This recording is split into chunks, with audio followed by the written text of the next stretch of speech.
महाभारत का युद्ध एक ऐसा भयानक युद्ध था जिसमें कई दिग्गज और पराक्रमी योद्धा लड़े और कौरवों और पांडवों की तरफ से अपने प्राण त्याग दिए। उन महान योद्धाओं में से एक सूर्य पुत्र कर्ण भी था। ये तो सभी जानते हैं कि उन्हें जन्म से लेकर मृत्यु तक काफी परेशानियां झेलनी पड़ी थी। कर्ण एक तेजस्वी पुत्र थे। कर्ण किसी से कुछ भी नहीं मांगते थे। अपने जीवन में इन्होंने बहुत त्याग किया। हमेशा अपने दोनों हाथों से सबको दान देते गए, लेकिन अधर्म का साथ देने की वजह से उनकी मृत्यु हो गई। लेकिन कर्ण के मरने से पहले कर्ण और श्री कृष्ण के बीच कुछ ऐसी बातें हुई जिसे सुनकर आप हैरान हो जाओगे। दोस्तों, क्या आप जानते हैं मरते समय श्री कृष्ण ने दानवीर कर्ण से क्या पूछा?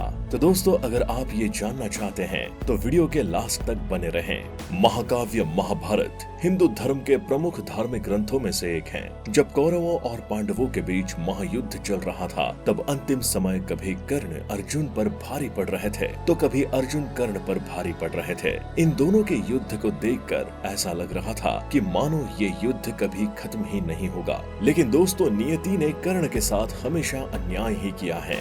ब्राह्मण ने क्रोध में आकर कर्ण को श्राप दिया था। उसकी वजह से उनके रथ का पहिया जमीन में धंस गया और वे अपने सभी विद्या भी भूल गए। इसी मौके का फायदा उठाते हुए अर्जुन ने अपने अनचलित बाण से कर्ण को हरा दिया। कर्ण की ये हालत देखकर भगवान श्री कृष्ण को काफी दुख हुआ, क्योंकि कर्ण ने भले ही अधर्म की तरफ होकर युद्ध लड़ा, लेकिन कर्ण हमेशा ही धर्म के मार्ग पर चले हैं। कर्ण की ऐसी हालत देखकर अर्जुन बहुत खुश हो रहा था, क्योंकि वो जानता है कि कर्ण की हार की वजह से दुर्योधन की हार तो पक्की है। कर्ण जब हार कर अंतिम सांस ले रहे थे, तब अर्जुन कर्ण का अपमान करते हुए भगवान श्री कृष्ण से कहते हैं कि हे माधव, देखिए, आप जिस कर्ण की हमेशा प्रशंसा करते हैं वो मेरे बाण के आगे टिक नहीं पाया। देखा कैसे मेरे बाण से घायल पड़ा है और अपने जीवन की अंतिम सांस ले रहा है।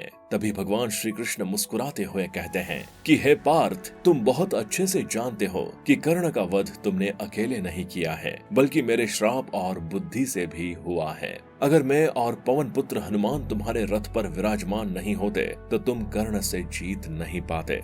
कर्ण की दान देने की आदत को पहचानो और इस विजय को भी उसका दान ही समझो। ये सब सुनकर अर्जुन का अभिमान जाग गया और श्री कृष्ण से अर्जुन ने कहा कि अगर कर्ण सच में दानवीर है तो धर्म उसकी रक्षा करता, लेकिन ऐसा नहीं है। कर्ण अपनी अंतिम सांस ले रहा है और धर्म उसकी रक्षा नहीं कर रहा है। अर्जुन की ये सब बातें सुनकर उन्होंने एक लीला रचने की सोची। कर्ण की अंतिम परीक्षा लेने के लिए श्री कृष्ण और अर्जुन ने ब्राह्मण का वेश धारण करके कर्ण के सामने आ गए। उन्हें देखते ही कर्ण ने दोनों को प्रणाम किया और कहा कि हे ब्राह्मण देव, आपका स्वागत है। ये सुनकर भगवान श्री कृष्ण बोले, हे अंगराज, मैं तो आपके पास दान के लिए आया था, लेकिन मुझे आपकी स्थिति के बारे में नहीं पता था, इसलिए मैं यहाँ से खाली हाथ ही लौट जाता हूँ।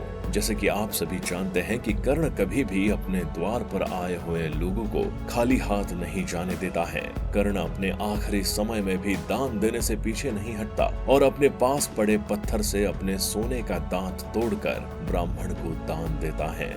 ये सब देखकर अर्जुन की आंखों में आंसू आ गए। लेकिन श्री कृष्ण दोबारा से परीक्षा लेने के लिए कहा कि तुमने मुझे जो दान में दिया है वो तो झूठा है, ये एक अपमान की तरह है, इसलिए मैं इसे नहीं ले सकता हूँ।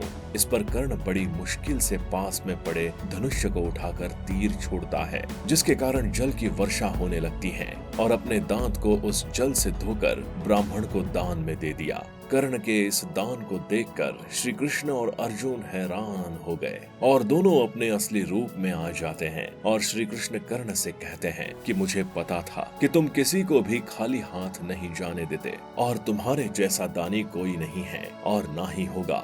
दान के लिए तुम्हारी कीर्ति हमेशा अमर रहेगी। तो दोस्तों, कर्ण के इस दान को देखकर आपका क्या कहना है, हमें कमेंट बॉक्स में कमेंट करके जरूर बताएं। साथ ही अगर आपको ये वीडियो अच्छी लगी हो तो वीडियो को लाइक करें और अपने दोस्तों के साथ शेयर जरूर करें। और हाँ, अगर आप हमारे चैनल पर नए आए हैं तो हमारे चैनल हनुमान भक्त को सब्सक्राइब करना मत भूलिएगा। साथ ही बेल आइकन के बटन को भी दबा दीजिए ताकि आने वाली हर वीडियो का नोटिफिकेशन आप तक पहुँच सके।